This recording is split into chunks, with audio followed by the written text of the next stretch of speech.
I'm Cindy Kelly. It is February 1st, 2018. I'm in New York City, and I have with me Michael Joseloff. And my first question to him is, please say and spell your name. Michael Joseloff, M-I-C-H-A-E-L. Joseloff, J-O-S-E-L-O-F-F. Great, thank you. Well, you're here today because you've written a wonderful book that I just finished, Chasing Heisenberg. Why don't you tell us something about yourself? What's your professional background? How did you get interested in this? I was a producer at the McNeil-Lehrer NewsHour in 1993. And the executive producer called me and Charles Krauss, our foreign affairs correspondent, into his office, and he said, this new book has just come out, an interview with a guy by the name of Platov, who was the KGB, head of the KGB. And he wanted Charles and me to do a story about the book and about the interview. Well, the most interesting part, at least to us, of the book was Platov maintained that Soviet agents had been in touch with Oppenheimer, and that Oppenheimer had passed secrets to the Soviets. And the book, it was based on very flimsy evidence. Of course, it was not true. But in any event, we did a segment about the whole interview with Platov. And that got me interested in the Manhattan Project. You know, I suppose like every other American who's been through high school, I knew, you know, Hiroshima, Nagasaki, Oppenheimer, Los Alamos, and what more did you have to know? Once you knew the names and a little bit about what they did, you didn't need to know any more. But in doing research for that particular segment, I got into it a little bit more. And I realized that there's a hell of a lot more there than my high school education and documentary film watching had told me about. So, got interested in '93. I started reading about the bomb, about the Manhattan Project, off and on for years, with an eye towards someday doing a documentary on the subject. And I was taking notes all the time, squirreling away the basic facts that I needed to know, but also stories that I hadn't heard before, little nuggets of information that I didn't know. And I knew that so much had been written on the subject that, you know, what new could I possibly say about the subject? So I tried along the way to interest some of the networks in doing a documentary. I had a lot of information, but couldn't arouse much interest. And then one day, God love the internet, I was on the internet looking around and looking for photos of Heisenberg. And a photo came up. Was taken in 1939, the University of Michigan, and it showed Heisenberg. But to my surprise, I was surprised he was at Michigan in '39, number one, but I was shocked to see on his left Enrico Fermi. And the two of them are smiling, you know, and looking like best friends there. And that really piqued my curiosity. I mean, my Lord, these two guys know each other, and they're together 1 month before the launch of World War II. So I started doing some digging, and I learned that they had met in Germany when Fermi was a student there, and Heisenberg was, I think, assistant teacher in Göttingen. And then, as I studied the picture more, there was this guy to the right of Heisenberg, this right, and he a dapper-looking fellow in a white double-breasted suit. And his name was Sam Goudsmit. Didn't mean anything to me. I didn't know who he was. But I started researching him, and I found out that he was a very close friend of Heisenberg and had an interesting story. And all of a sudden it dawned on me, I've got a great story here. I also learned subsequently that Oppenheimer had been in Germany studying and had met Heisenberg back in the 20s as well. So I've got these four men who know each other, and after the war, they had been friends prior to the war, and after the launch of the war, they become bitter enemies. So it was the makings, at least on the surface, of a pretty interesting way into the story of the bomb, and especially since Fermi was there. Fermi was the one, in my opinion, who led to the discovery of atomic energy. So we've got the lead up to the discovery of atomic energy with Fermi as a story writer here. I've got Oppenheimer, who takes us all the way through the development of the atom bomb. And then I've got Goudsmit, and he was perhaps the biggest surprise of all. Goudsmit turned out to be, or during the war, Fermi, of course, went to work on the Manhattan Project, developing the Allied bomb. Heisenberg went back to Germany and worked on research for a German atom bomb. And this guy over here, Goudsmit, it turned out, became a top intelligence agent at the head of Alsos. An Alsos mission at the end of the war was to go to Europe to find whatever bomb-making facilities the Germans had, to get hold of their uranium supply, and to capture their lead scientists. Well, their lead scientists, the top, or at least the one that the Americans most feared, was Werner Heisenberg. And of course, Goudsmit had been a very close friend of Werner Heisenberg.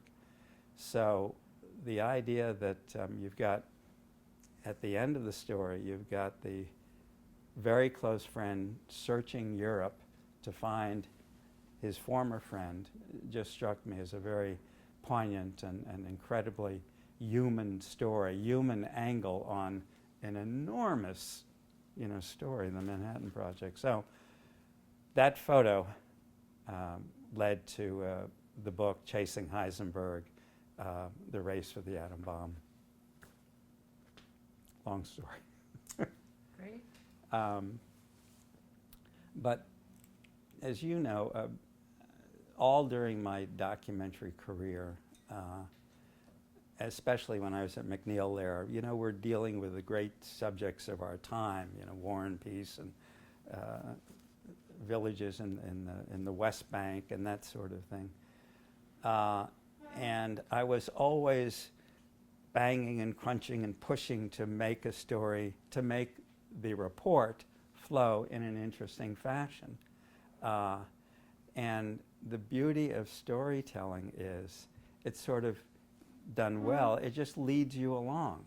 You want to know, and what happened next, and what happened after that, and what happened after that. So whenever I could in my documentary filmmaking, whenever I could find a story, I was halfway home, because the story will want you to move along with it and find out how it ends. And that's why that photo was just so valuable, and why I love the story with the four characters in it. Great. So are you going to tell us the story? Well, I started in 1938 when Heisenberg travels to the United States. That trip by him to the U.S. was kind of a victory lap for him. He had just been through a very difficult period in Germany. It was 38. Hitler had, passed all manner of laws restricting the rights of Jews. He had kicked all of the Jewish professors out of the universities. It wasn't allowed, they weren't allowed, nobody was allowed to teach the theories of Albert Einstein or Niels Bohr, the top of theoretical physics universe. And really it was debasing. And then they would put in party hacks, Nazi party hacks, who would teach German physics that didn't include Albert Einstein or Niels Bohr. And that was when they started going after the professors. Heisenberg had sat by and watched all of the restrictive measures against the Jews. But when they started kicking them out of the universities, that was the bridge too far for Heisenberg. He said enough. And he wrote 2 articles, one for the SS newspaper and another for a Nazi newspaper. And there was this firestorm. Johannes Stark, I think was the name of the Nazi Nobel Prize winner who took off after Heisenberg for these articles that were pro Einstein and Bohr and espouse the teaching and the importance of their teaching. That attack on Heisenberg caught the attention of the Nazis. And this Nazi Nobel Prize winning physicist who led the attack really took off after Heisenberg, calling him a white Jew. As a result of that, there was an investigation by Heinrich Himmler and the SS of Heisenberg. And this was serious stuff. I mean, they bugged his home, and the investigation went on for a year. And as you know, I mean, he could have been put in jail. He could have been executed for supporting the Jews, supporting Jewish science. But fortunately, he had a friend, or at least his father had a friend in a high place. His father was friends with the father of Heinrich Himmler, the head of the SS. So Heisenberg's mother called up Himmler's mother and said, mother to mother, my son is not, he doesn't deserve this. He's an honorable man, and you've got to do something, would you please? So after a year-long investigation, Heinrich Himmler does indeed come to Heisenberg's defense, and they strike sort of a compromise. They say, okay, the professors can teach the work of Einstein and Bohr in their classes, but they can't name Einstein or Bohr. They can't say that this work came from Jews. So it had been a very difficult time for Heisenberg during all that period. He also didn't get the post he wanted, head of one of the university's physics departments. So it had been tough. And at the time, the community of theoretical physicists in the world, because remember, theoretical physics was a relatively new field. I mean, you had Einstein in 1905 came up with his E equals mc squared theory that, and after that, the world of theoretical physics just exploded. At least there had been wonderful discoveries after that. But it was still a small group that specialized in theoretical physics. And that group was pretty much led by Niels Bohr, whose specialty was atomic structure and quantum mechanics. And he encouraged all of those who were interested, and there, as I say, I think there were about 100 of them around the world, to share their papers, to publish their papers, to publish their work, good or bad, and to become a real intellectual community around advancing the study of atomic structure. So they became sort of a close-knit group, these 100 or so. And there would be conferences when they would come together to share their views, to read their papers, that sort of thing. Heisenberg had been divorced in large part from that community because of Hitler. He had no little contact, certainly with the Americans and certainly with the British physicists. And he was looking forward to his trip to the United States in the summer of '39 because it would be an opportunity to see old friends, Oppenheimer, Fermi, Goudsmit, and a bunch of others whom he had known. Many of them had probably been his students. Edwin Teller was one of his graduate students. So he was really looking forward to the trip. And as I say, this was a victory lap for him because whatever organization it was in the Nazi hierarchy that has to approve foreign trips, after he had Himmler's approval, nobody's going to say forget the trip. So it was a victory lap for him. He came to the United States. He went to Berkeley, and he saw Oppenheimer there. As a matter of fact, he taught his Wednesday seminar. And Oppenheimer had met Heisenberg in the mid-20s when he went to Göttingen, Germany, to study theoretical physics. In those days, it's not like it is today. If you want to study theoretical physics, you got to go to Göttingen, you got to study with Max Born, who's the guy. And if you want to study experimental physics, you got to go to Cambridge and study with so-and-so. He's the guy. And that's the way it worked back then. So all of the distinguished professors probably passed through, at least in the field of theoretical physics, probably passed through Göttingen at one point or another. And when Oppenheimer and Heisenberg met in Göttingen, Oppenheimer was studying there. Heisenberg, I think at that time, was in Copenhagen teaching with Bohr. So he wasn't on campus, but he came back, for visits periodically. And Oppenheimer made it his business to search him out when he did come back, and met him, and they formed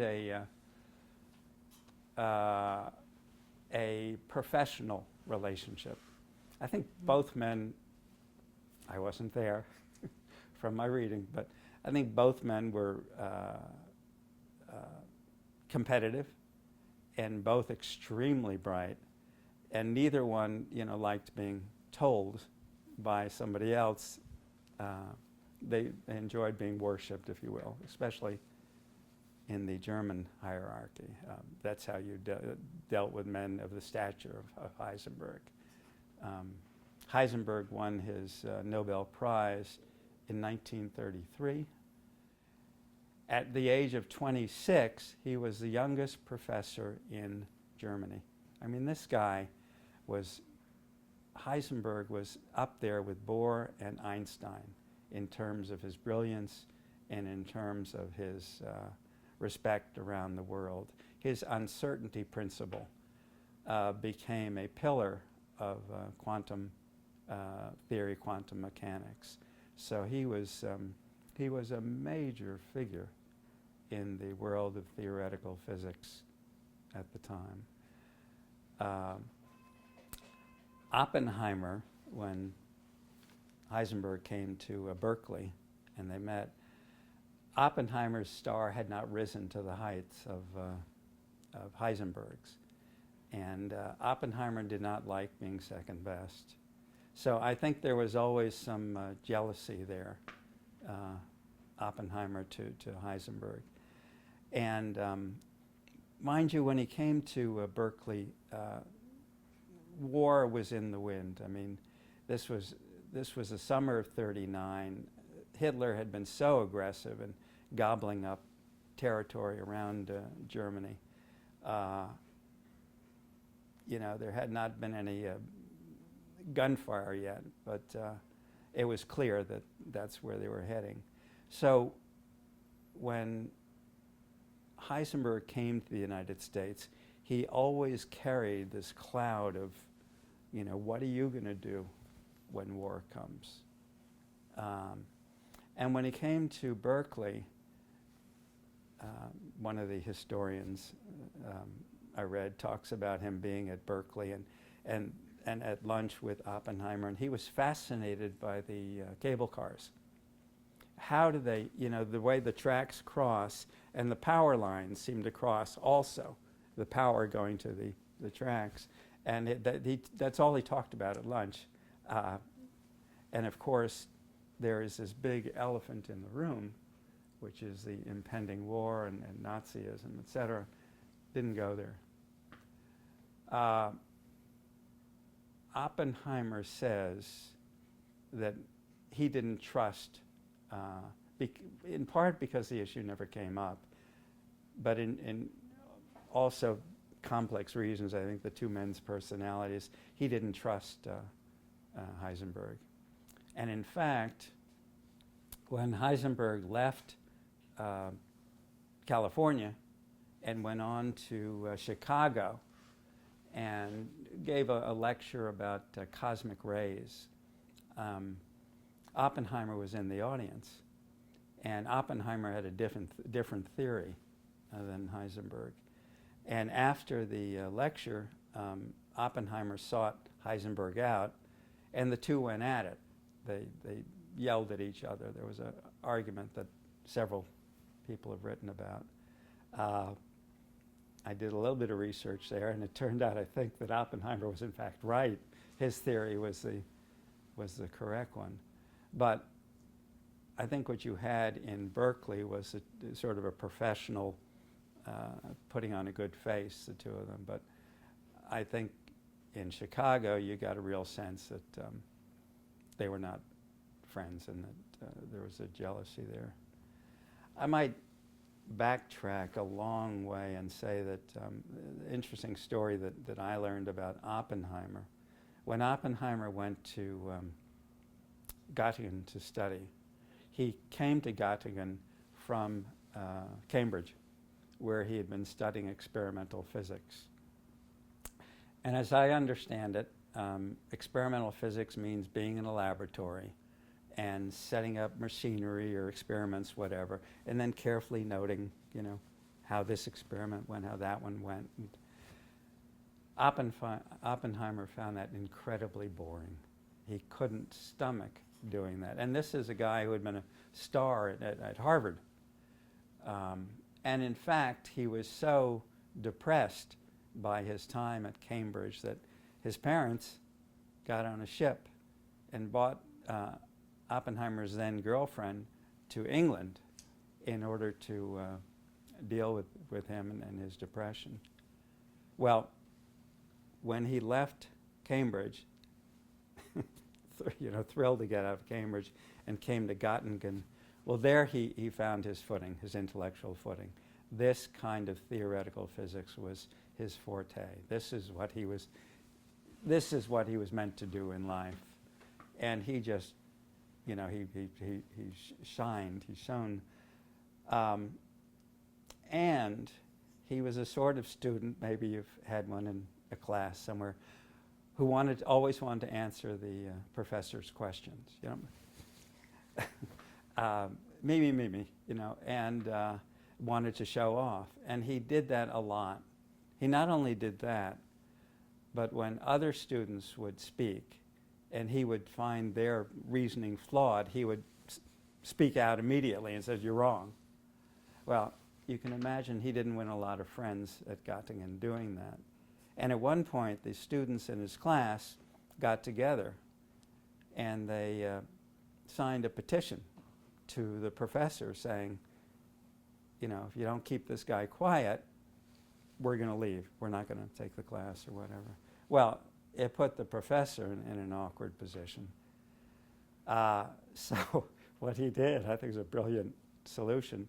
He invited Oppenheimer into his office and then found a reason, and with the memo on his desk and prominently displayed, and then found a reason to leave the office, believing or perhaps hoping that Oppenheimer might look at it, which he did in fact do. And after that, he toned himself down. He listened. In any event, when Heisenberg came to the United States, everybody, because war was imminent, everybody knew it, all of his American friends in this small community of theoretical physicists urged him to stay in the United States and to teach and to bring his family, his wife, and I don't know how many kids he had at that point, perhaps 5, to bring them all to the United States. I think Heisenberg had a uncle or somebody who lived in the United States.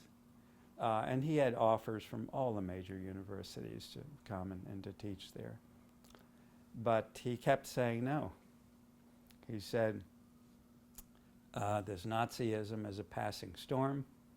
It's not going to be here. And when the war is over, they're going to need people like me to pick up the pieces, to get rid of all the Nazi professors who had been installed in the various universities, to put in some qualified young, physics teachers, and to once again bring German physics back to where it once was. German physics, German chemistry, German mathematics were, bar none, the best in the world, recognized worldwide as superior to everybody else. They were absolutely brilliant. But of course, what happened with the rise of the Nazis to power is, as they started kicking out their best professors, a lot of the Jews, Nazi intellectual community was being debased, and the theoretical physics that was being taught in the universities was being debased.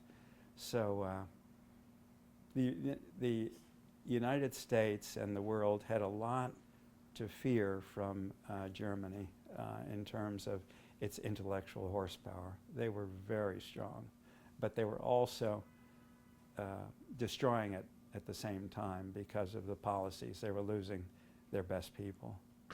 When Heisenberg came to Michigan was always a both serious academics, but also fun.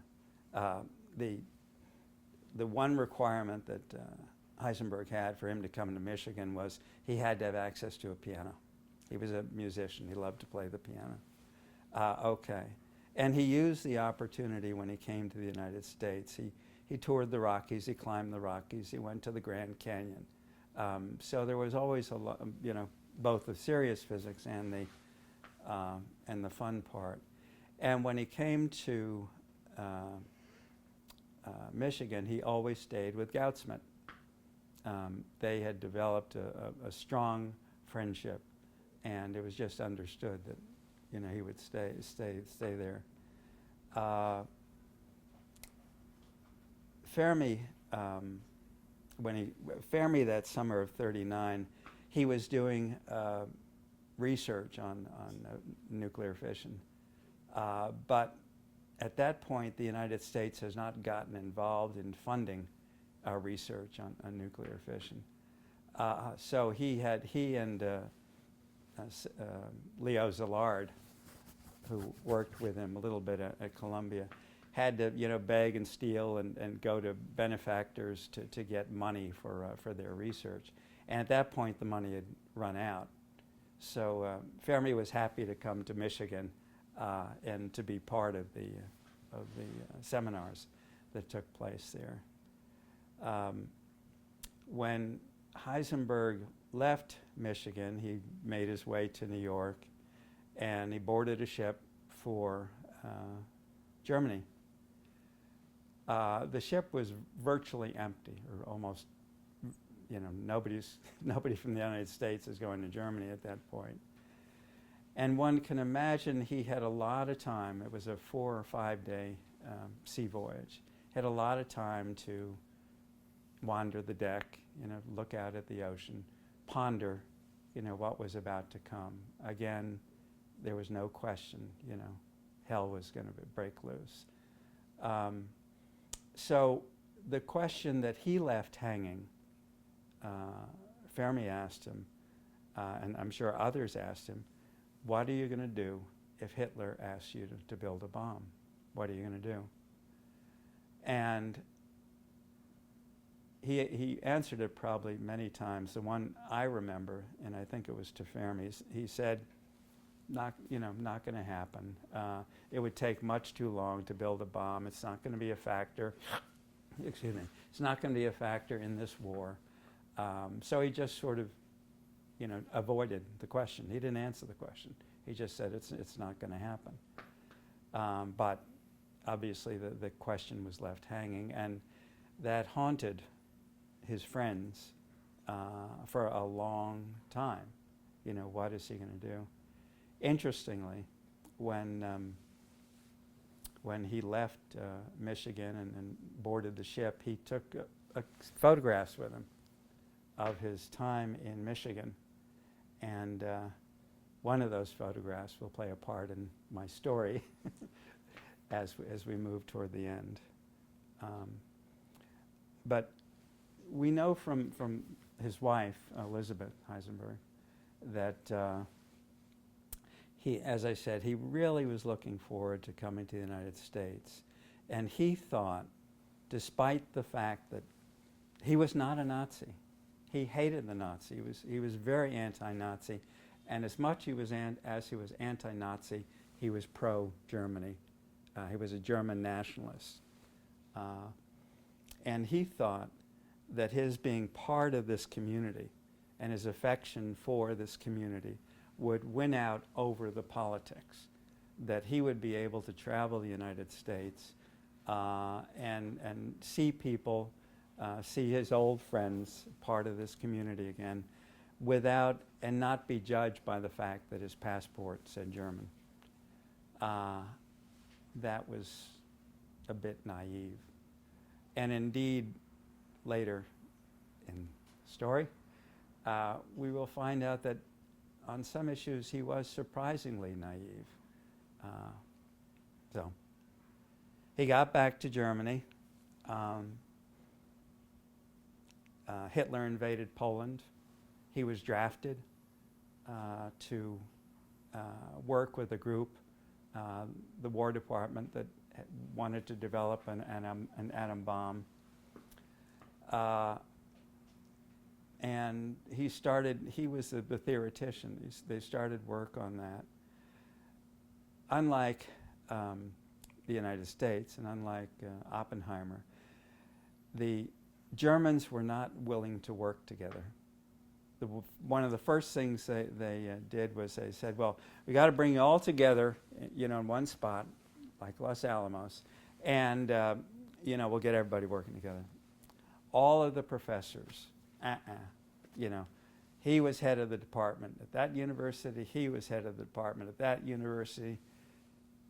They weren't going to give up their slots. They weren't going to work under anyone. So they all had to maintain their titles and work separately. Well, that, as we know, proved to be a great problem. There was another problem, and it has to do with, I guess, the German hierarchical structure and the respect for authority. Nobody would challenge Heisenberg, even when he was off base. You don't challenge. The guy, again, full professor, 26, Nobel Prize, pillar of quantum mechanics, quantum physics, you don't challenge him.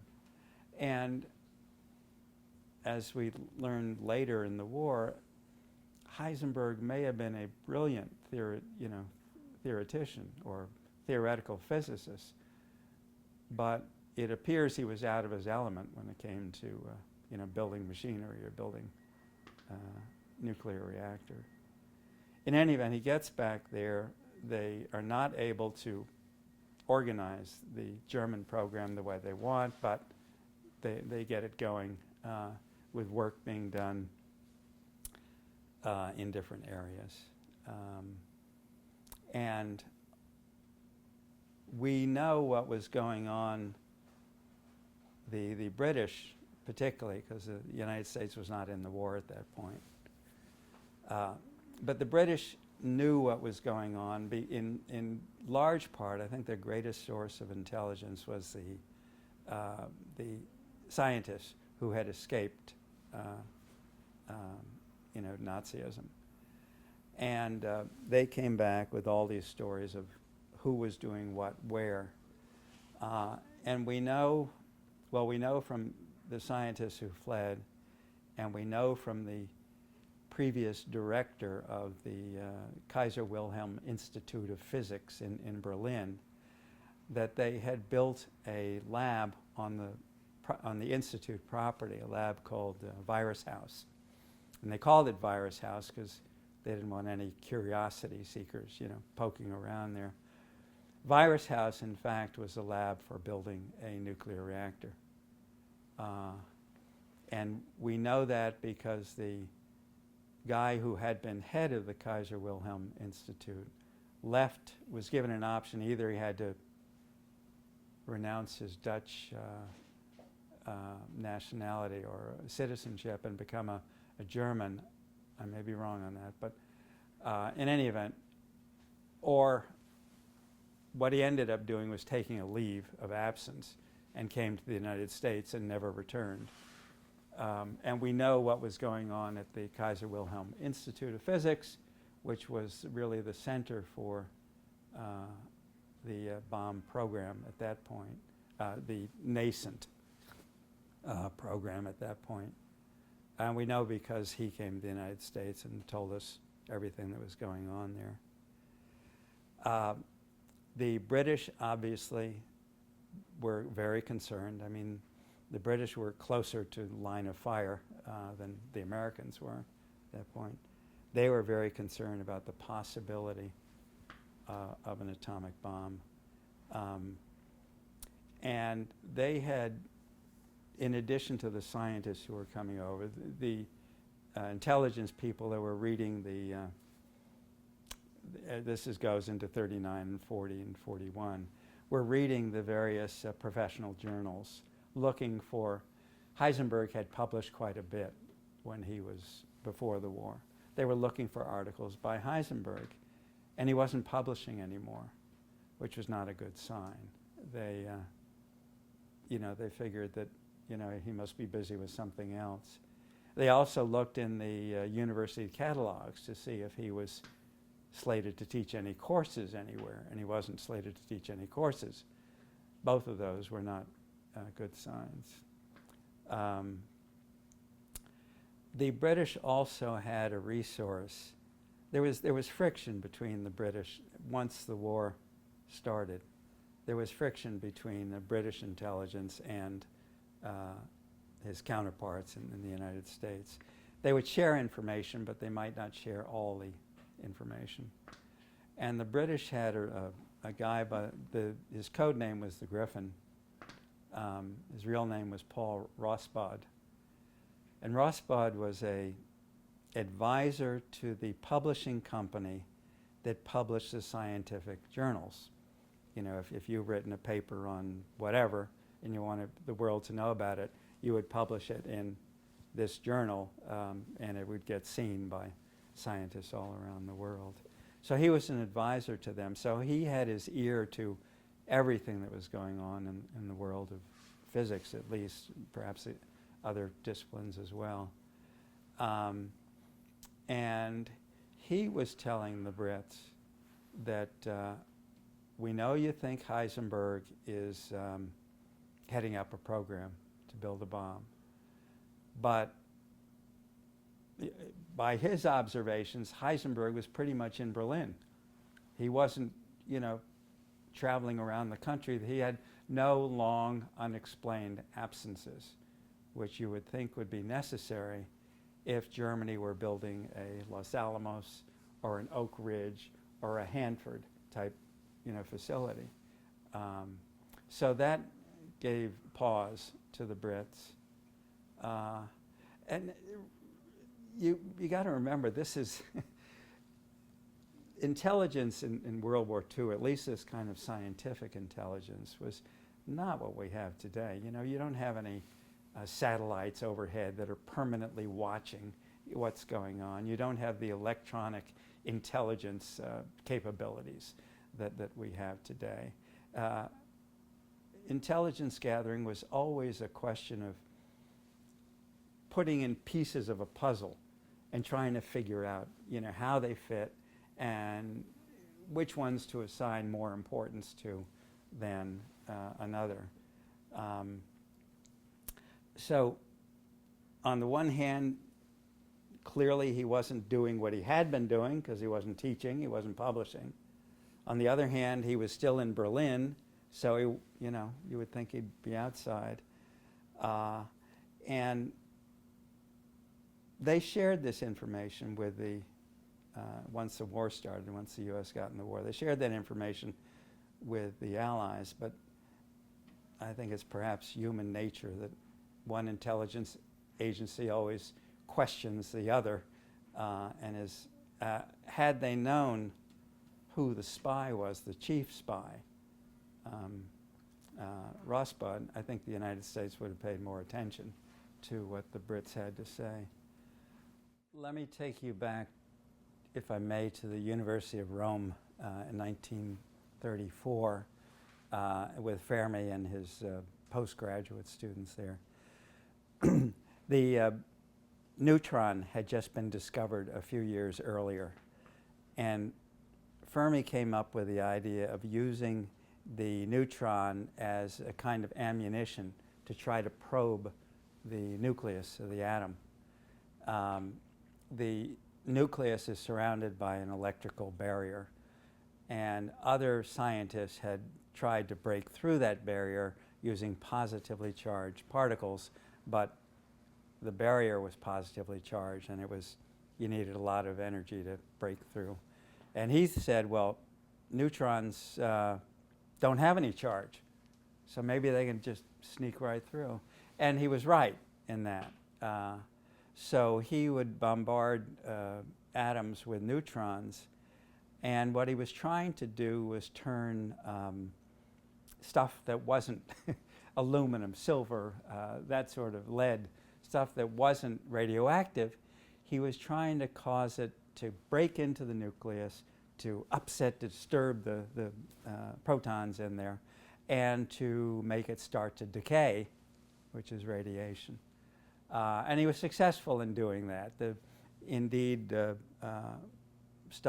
atoms would start to decay. It might not last for more than a couple of seconds or a minute or so, but it told him when he saw the radioactivity coming off an atom that was not normally radioactive, it told him that indeed the neutron had broken into the nucleus and caused it to decay. So that was a very important finding. And had he stopped right there, it still would have been a very important finding. But he didn't stop there. And as in so much science, it's just the thing that you don't plan, the thing that just on a whim. On a whim one day, his graduate students were out proctoring exams, and he walks into the lab, and they had set up a experiment. It was either with aluminum or silver, I forget which. In any event, they have the source of neutrons over here. They've got the silver or aluminum over here.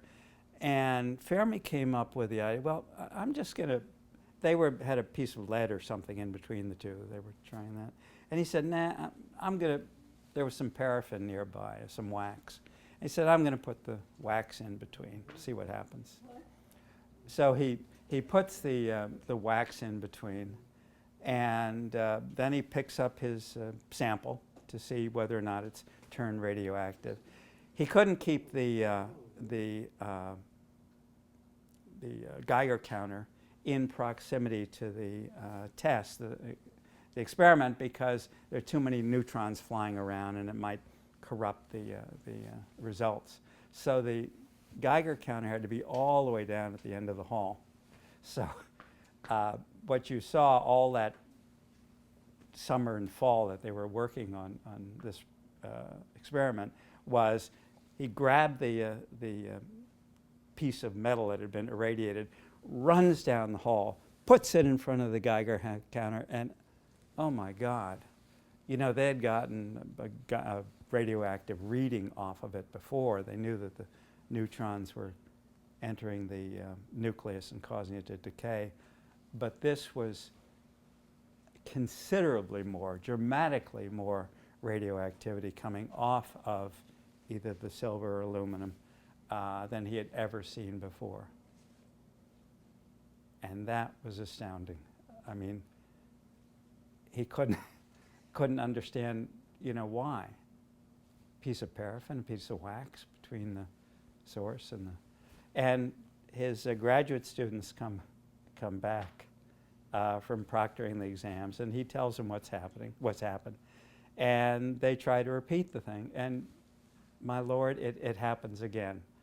And it happens not just with silver, but with other, somehow, for some reason, and they didn't understand, putting this piece of wax between the neutron source and the piece of metal that you were irradiating caused it to become much more radioactive, which meant more neutrons were entering the nucleus, much more radioactive than it had previously.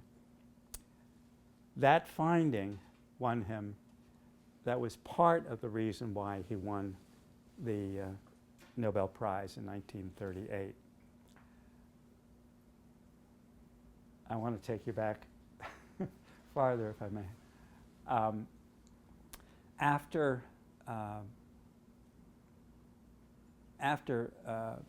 Einstein came up with this theory of E equals mc squared, nothing much happened with that theory, 1905. It was great for selling newspapers. You know, I have here, tinkering with angry atoms may blow up the earth. You know, you could sell a lot of papers with a headline like that, and there were others. You know, it was a wonderful sort of science fiction, great way to sell. And H.G. Wells wrote his book, whose title will come to me later.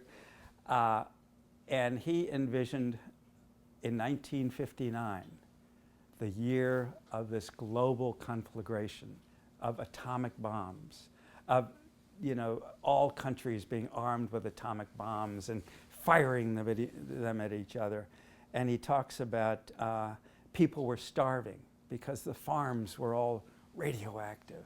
And he talks about credit in the world. Everything was destroyed because the institutions that ran society were all destroyed. So that was his vision for '59, and that's where theory of E equals mc squared pretty much stayed until the mid to late 1930s. It was great for selling newspapers and books, but nobody had really, to my knowledge, had really advanced that theory. Fermi, when he broke into the nature's inner sanctum, if you will, the interior of the nucleus, he began chipping away at the storehouse of atomic energy. He opened the door. He was the one who found the key to getting into the nucleus that others then used to access atomic energy. And that's why I always felt that in writing this book that Fermi was extremely important, and nobody quite understood his importance. There's only one atom in uranium, and it's that will fission.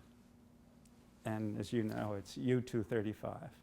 They didn't know it at the time, but what was happening when he used fast neutrons, for every U-235 atom in uranium, there are 139 other atoms that love to gobble up fast neutrons.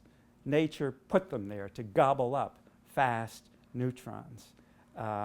So when you fired fast-moving neutrons at the nucleus of an atom, all of those centuries, if you will, those 139 for every U-235 storehouse, made certain that a large majority of them didn't make it to where they were trying to go. But it's like a baseball player who can hit a fastball but can't hit a slow curve. Nature, when it came up with its massive plan for protecting atomic energy from this curious, scientists, it made a mistake.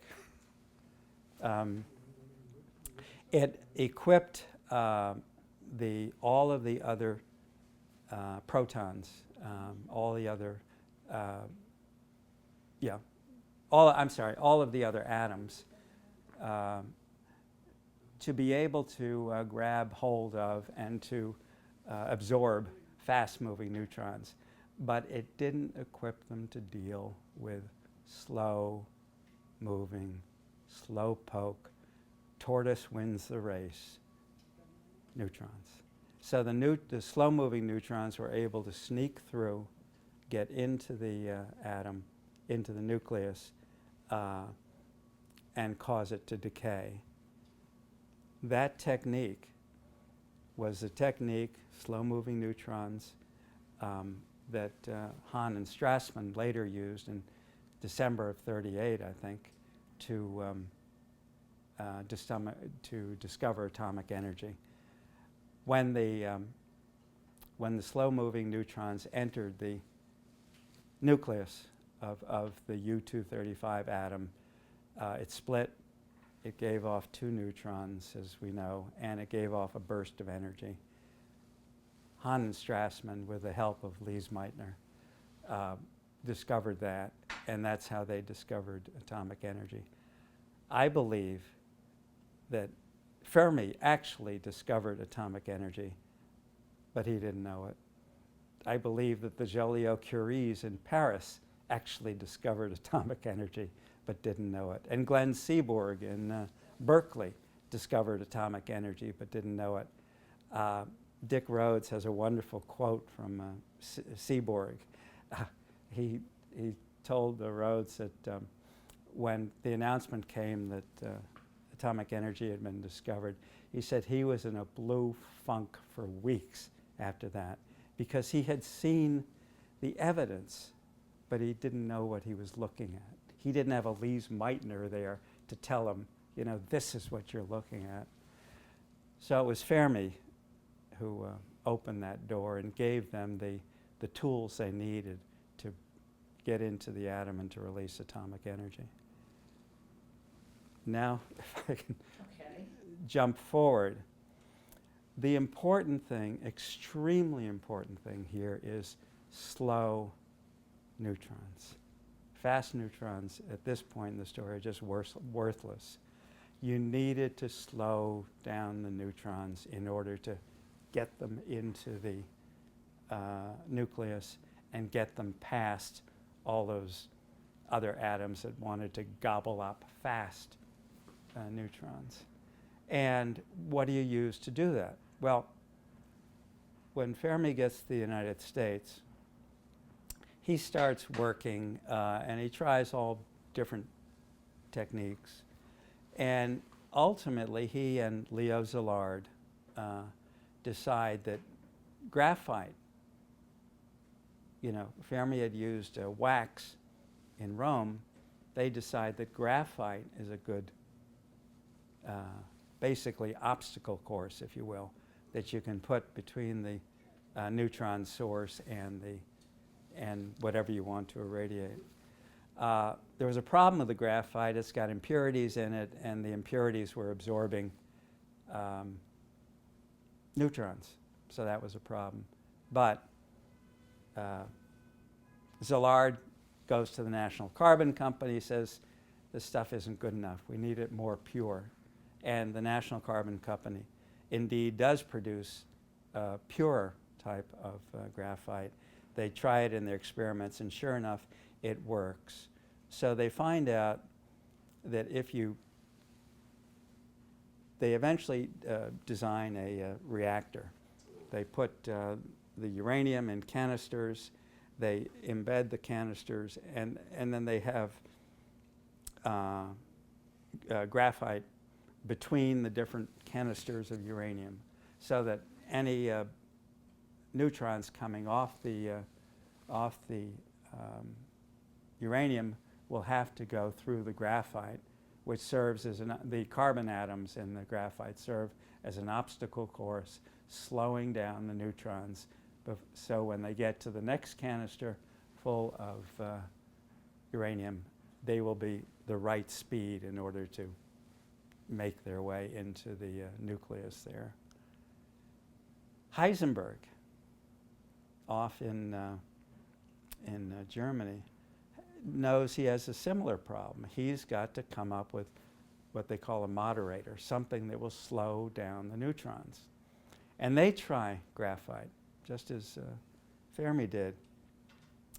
But their graphite has impurities in it, and the graphite ends up absorbing a lot of the neutrons. So they decide it won't work. And they decide that they're going to use another chemical, a liquid chemical, something called heavy water. They're going to try that to see if that will work as this obstacle course to slow down the neutrons. And indeed, it does work.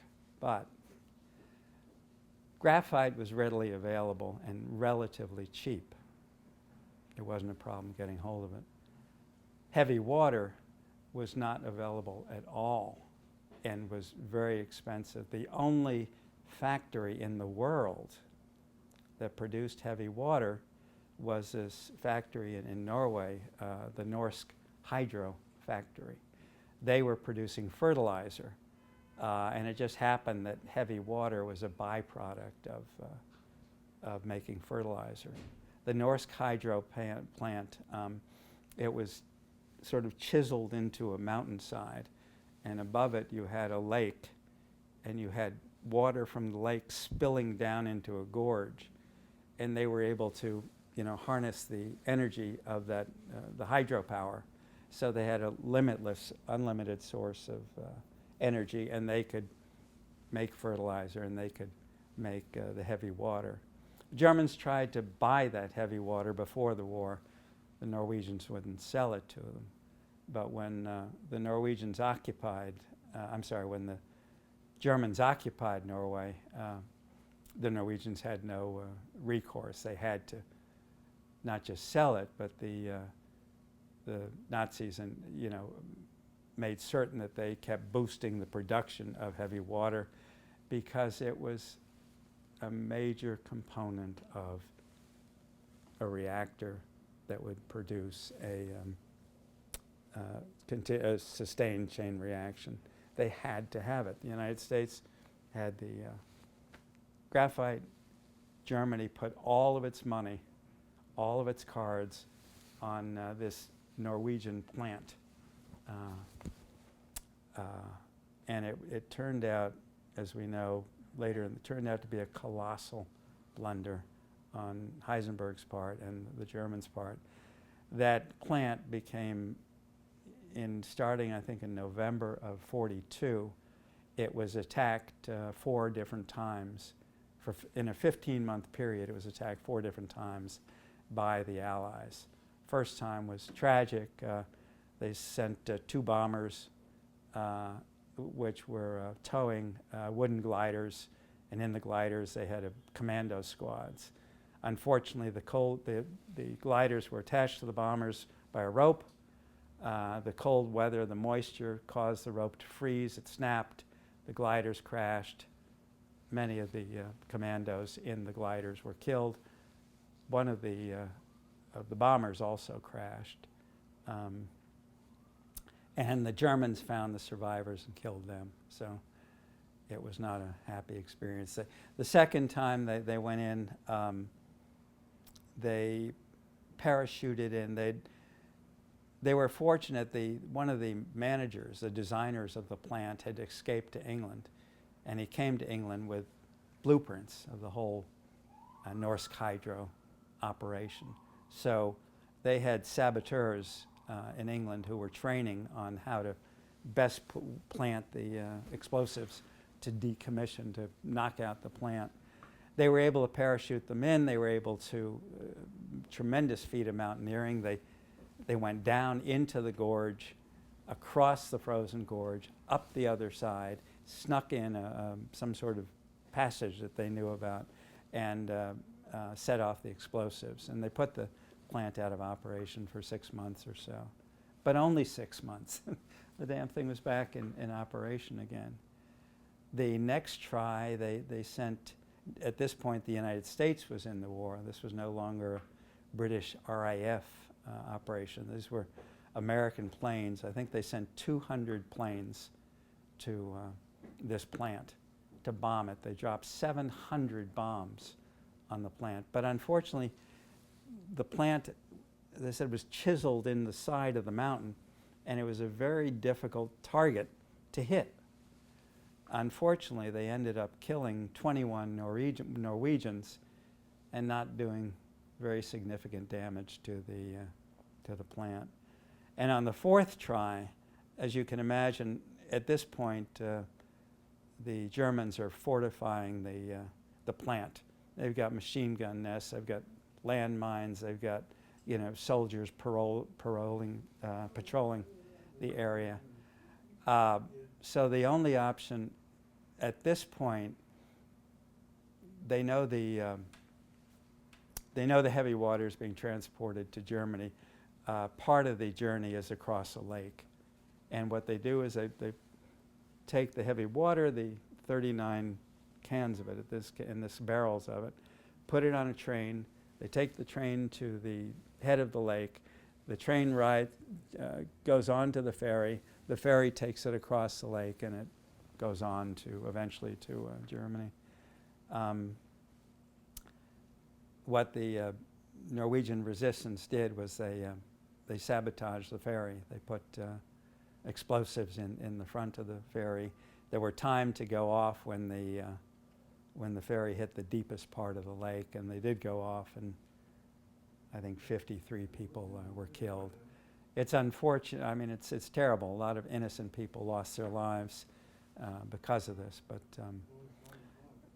that, as I say, that the dependence on the Norsk Hydro plant turned out to be a real weak link in the German supply chain, and they paid for it. There was never enough heavy water for all the experiments that they wanted to do. Oppenheimer was brilliant. It was one of the rare times that General Groves retreated. Oppenheimer said, "We got to bring everybody together in Los Alamos." And Groves said, "Compartmentalization, we can't do that." And Oppenheimer insisted, "I want everybody to know what's going on here. We want the best minds, all working on the problems." He won the day there. The Germans didn't do that. The Germans were all over they had everybody working separately.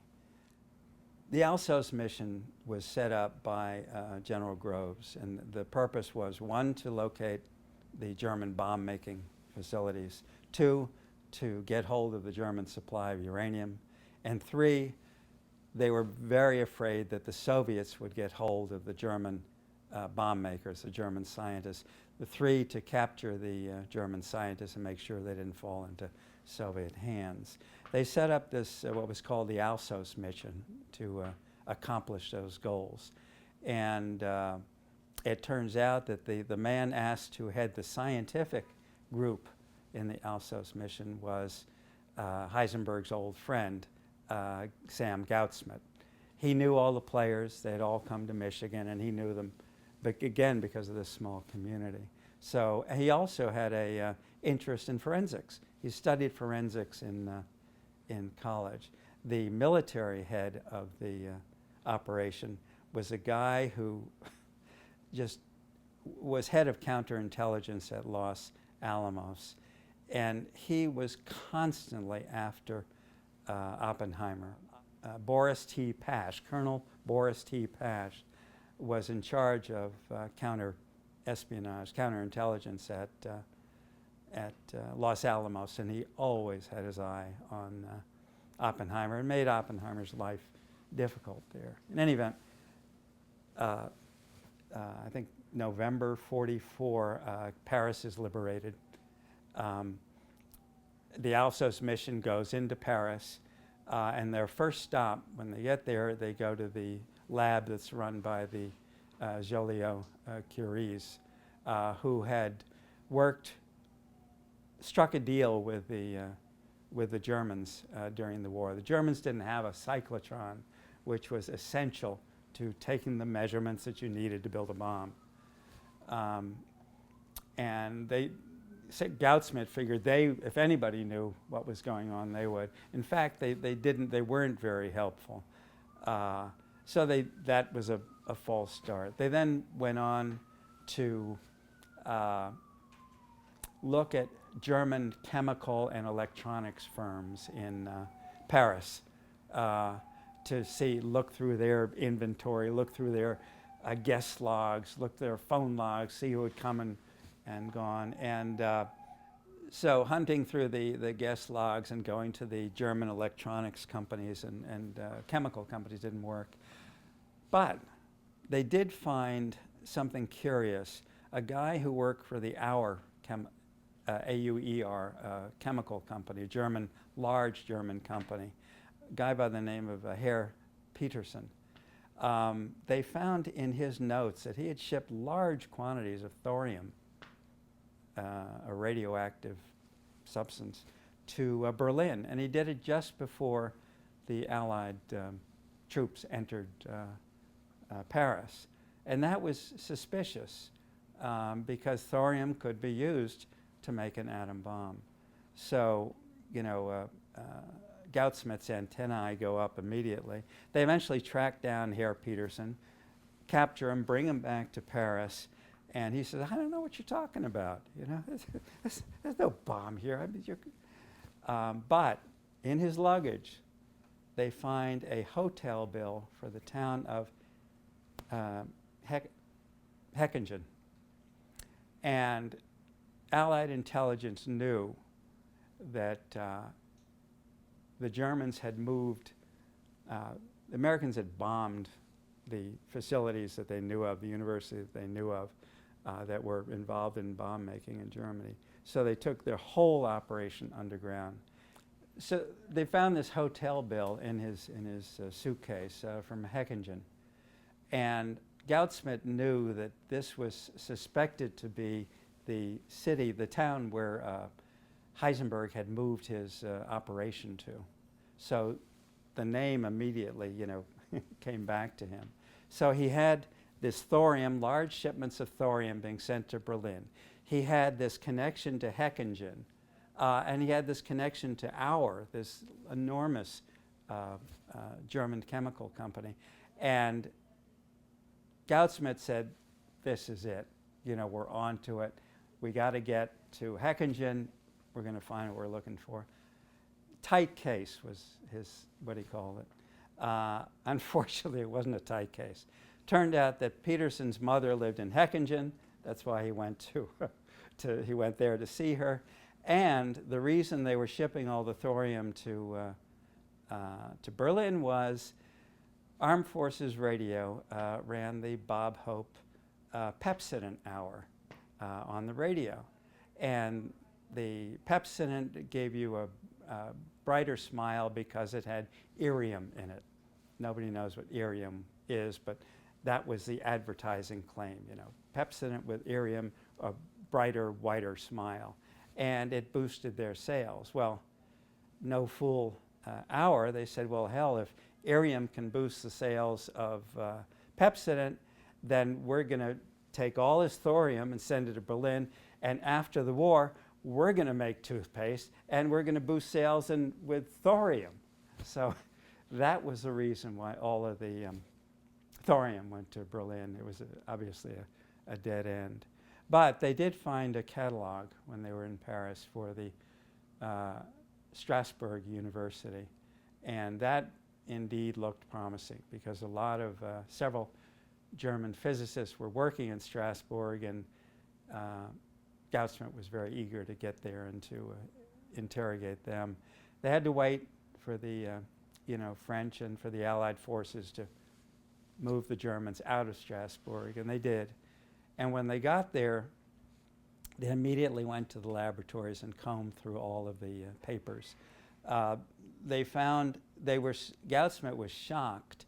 There was no level of security. I mean, they had notes from secret meetings. They even had, stationery. There was a stationery there with Heisenberg's name on it, his telephone number, and his address. Anybody who wanted to go see him or bomb him or whatever, all they had to do was look on the stationery, and there it was. And there were tons of paper, and he would read through all of this paper at night, by candlelight, because the Germans were still still bombing Strasbourg. And Goudsmit eventually became convinced that they weren't building a bomb. He didn't find any evidence of a Oak Ridge or Hanford or Los Alamos. It just wasn't there. So he was satisfied that they hadn't built a bomb. Strasbourg turned out to be a very wrenching experience for Goudsmit. Among the papers, he found a letter to a Nazi colonel or general or whatever in charge of one of the camps. And this biologist, German biologist, was complaining that in the last group of 100 Jewish prisoners that they had sent him, 18 died along the way, and only 12 were suitable for the tuberculosis and influenza and vaccine experiments that he was running. Well, Goudsmit read that, and Goudsmit's parents had been seized earlier in the war in Holland, and he was told they had been sent off to a Nazi death camp. So this really, really registered with Goudsmit. And by chance, he was billeted in the apartment of the biologist who ran these terrible experiments. And he's in the bedroom of the guy's son. And here's all his Hitler Youth and his toy trains and everything. And Goudsmit is a genial, nice guy. He was not cut out, for this sort of thing. And then in the morning when he leaves his apartment and goes to the Alsos headquarters, he's got to step over a bunch of weary soldiers crying, trembling, who are suffering from shell shock. It became too much for Goudsmit. He went back to the apartment. He broke down. He had a, nervous breakdown. They sent him back to Ann Arbor for some R&R. He eventually comes back, and in April and May, they finally begin to track down, hone in on Heisenberg. They go to Heigerloch, I think was the name of the town. They find the people in the town say, no, there's no bomb work going on here. But see up there, in that cliff up there, there's an entrance. If you go in there, they built a pit in there. There might be something you want to see in there. So they're able to find someone who's got a key. They open the door to there, and indeed they find in this 10-foot wide pit, they find a metal vessel, and that vessel is Heisenberg's nuclear reactor. It's all he has to show for his research on nuclear reactor. Hanging above the vessel, the lid to the vessel is a metal lid, and hanging from that are 600 cubes of uranium. And what they would do is they would lower the lid onto the cylinder, secure it. They would pump heavy water into the cylinder and then test to see whether or not it was producing neutrons, whether or not it was approaching a chain reaction. They never sustained a chain reaction. The entire American bomb program was designed because FDR and everybody else thought the Germans were building a bomb, and there was no way to defend against it. The only way to defend against it was to build a nuclear bomb of their own. There was no bunker that would protect you from an atomic bomb. And that was the whole reason why the Allies built the bomb. It was basically started out as a defensive measure, a counter measure. So that was quite a shock. They move on, the military forces of Alsos move on to Heckingen, and they go into Heisenberg's lab there. Goudsmit isn't with them at that point, but they go in and they're looking around and they find Heisenberg's office, they find his desk, and on the desk is a photograph. And the photograph, it turns out, was taken at the University of Michigan in the summer of 1939. And in the photograph is Werner Heisenberg and his good friend, Sam Goudsmit. One of the officers who was with them at the time was shocked, believing that, my God, he's a double agent. Well, the other people in Alsos, of course, knew of the history, so they ribbed Goudsmit about that all during the war. Eventually, Boris Pash makes his way 150 miles from there, and he finds Heisenberg. Heisenberg is in the cabin that he bought for his family, for them to, in the mountains, hoping they would survive the war and be fine. Pash arrives, the soldiers arrive, and Heisenberg is sitting on the deck, and he says, in essence, I've been waiting for you. They find another photo, by the way, of Goudsmit and Heisenberg there. This one is taken from Göttingen when they were both there studying.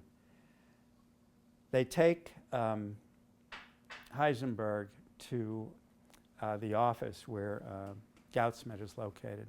Goudsmit is now in charge of sort of interviewing all of these scientists, deciding which ones are important enough to be spirited out of Germany and taken away so that the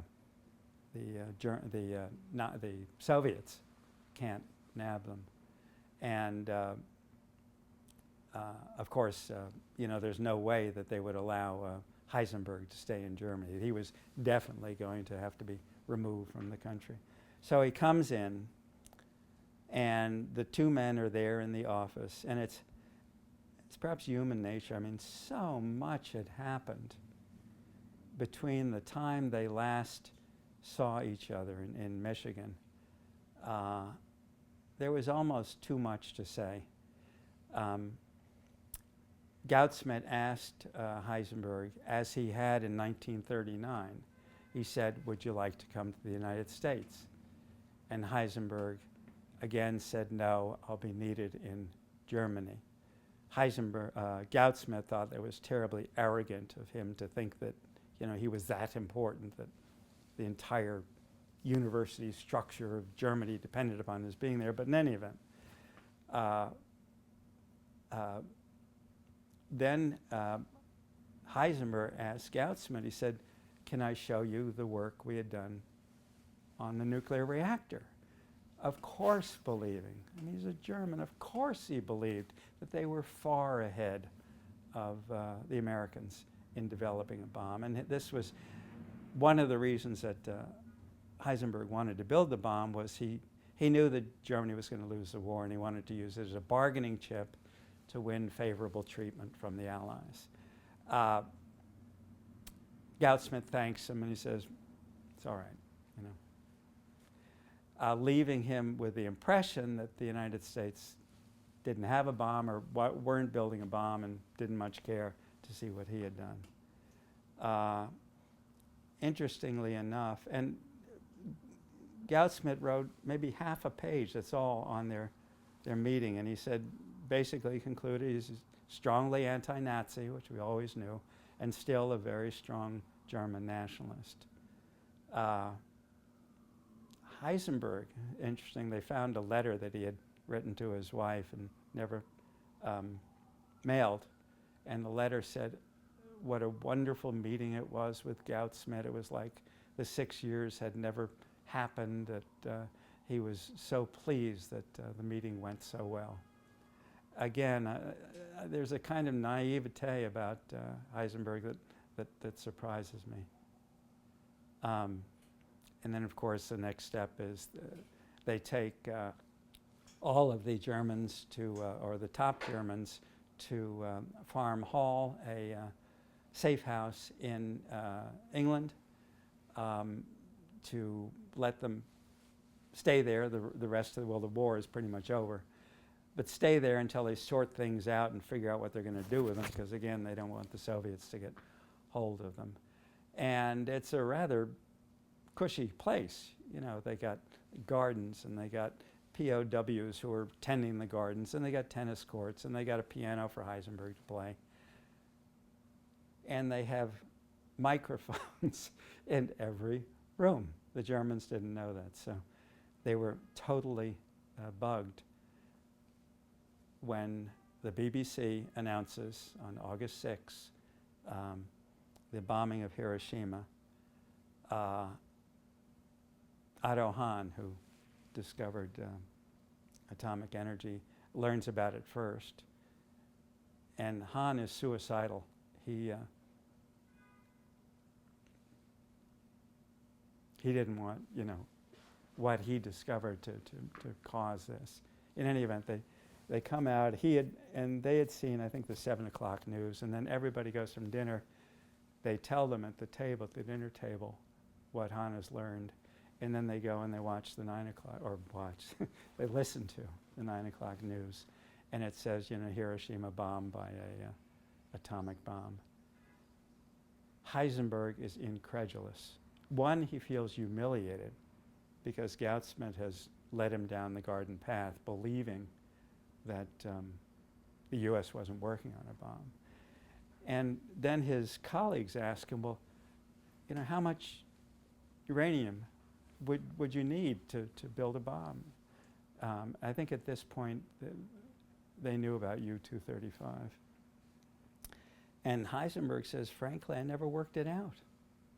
I never thought you could separate U-235 from uranium. I never did it. I never did the math.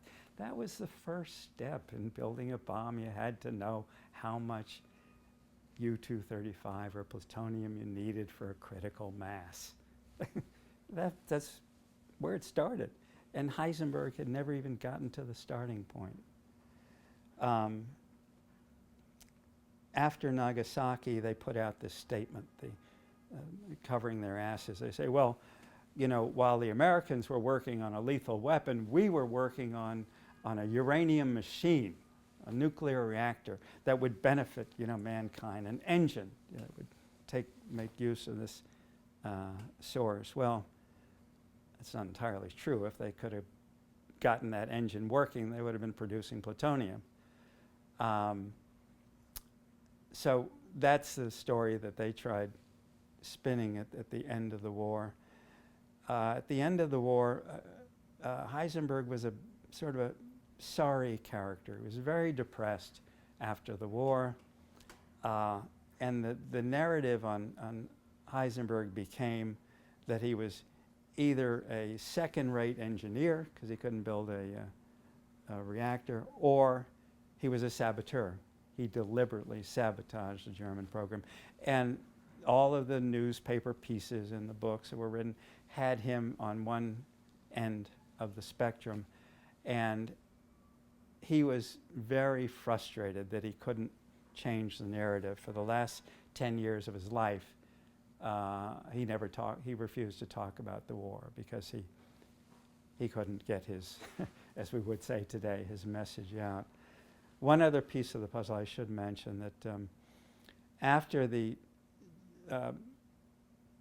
Hitler thought, Blitzkrieg had worked so well in Europe. He just breezed through Poland and France fell in 35 days, the largest army in Europe. And they thought it would be a fast war. And then they attacked the Soviet Union, and they got bogged down outside of Paris, and they weren't equipped for a winter war. They didn't have gloves, they didn't have boots, coats. And it became a war of attrition. And at that point, they realized that we don't have the luxury. Hitler, all during the war, had been talking about these Wunderwaffen, these great miracle weapons that he was producing. Well, he did produce, V-1, V-2 rockets. He did produce a jet engine, and I think a proximity, what do you call it? Not bomb, but a proximity fuse, which were pretty revolutionary. But it turns out that an atom bomb was never on their wish list. On when was it? In any event, in 1942, I think June 4th, 1942, Albert Speer, who was head of war development, called everybody together and said, they'd all agreed, listen, this is going to be a war of attrition. We can't afford to spend money on these projects that aren't going to reach fruition during the war, and not going to help us during the war. So we got to, we got to get rid of what we don't need. And they bring in Heisenberg, they bring in everybody else to make their presentations. Heisenberg says, just had great success, got at long last a little bit of a chain reaction in a nuclear reactor, great promise for building weapons that are a million times more powerful than anything we have. Speer says, fantastic, I'll give you 3 million Reichsmarks to build it. And Heisenberg says, I don't want 3 million Reichsmarks, give me 350,000. He says, what? I'll give you the 3 million and I'll bring 200 soldiers, are now fighting the war but have science backgrounds. I'll bring them back. And, they'll work with you and we'll get this. Not interested. He says, I want 350,000 Reichsmarks and I want to build a uranium engine. He says, uranium engine, you can use it to power submarines. We can use it for all sorts of energy sources. He said, the problems of building a bomb are just monumental. We could never do it. It'd be a waste of money. Let's build the uranium engine. He had an ulterior motive. All during his career, his desire was to prove to the Nazis, prove to the government that theoretical physics had a place in the world, that it could be beneficial to the world. And all he wanted to do was build a nuclear reactor to prove that theoretical physics could build a revolutionary power source. And that's why he wanted the 350,000. He never reached that goal, yet the fear of Heisenberg reaching that goal, the fear of the German war machine, the fear of all of the brilliant scientists in Germany, forced the United States and the Allies to build the bomb themselves. And that's why we're where we are. After the Heisenberg and Goudsmit met, of course, the Allies went into the camps and they saw the horror, the awful atrocities. And it was then that Goudsmit learned that indeed his parents had been killed. They had been murdered on his father's 70th birthday, as a matter of fact. Goudsmit also learned that Heisenberg had had an opportunity to save his parents. A mutual friend had written Heisenberg saying, Goudsmit's parents have just been arrested by the SS. They're about to be sent off, in trains to Auschwitz. Can't you do something, please? And Heisenberg writes back a letter, he says, to the authorities in Holland. He says, Goudsmit has always been a good friend of the German people, and I would be very unhappy if anything, if they experienced any difficulties in Holland, if the Goudsmit parents experienced any difficulties. That was the language he used. Goudsmit always blamed Heisenberg for not doing enough to save his parents. And it was not till the day that he wrote the obituary, that Goudsmit wrote the obituary for Heisenberg, that he finally said, I think we have to say that none of us in those circumstances could have done anything more than Heisenberg did to try to save my parents.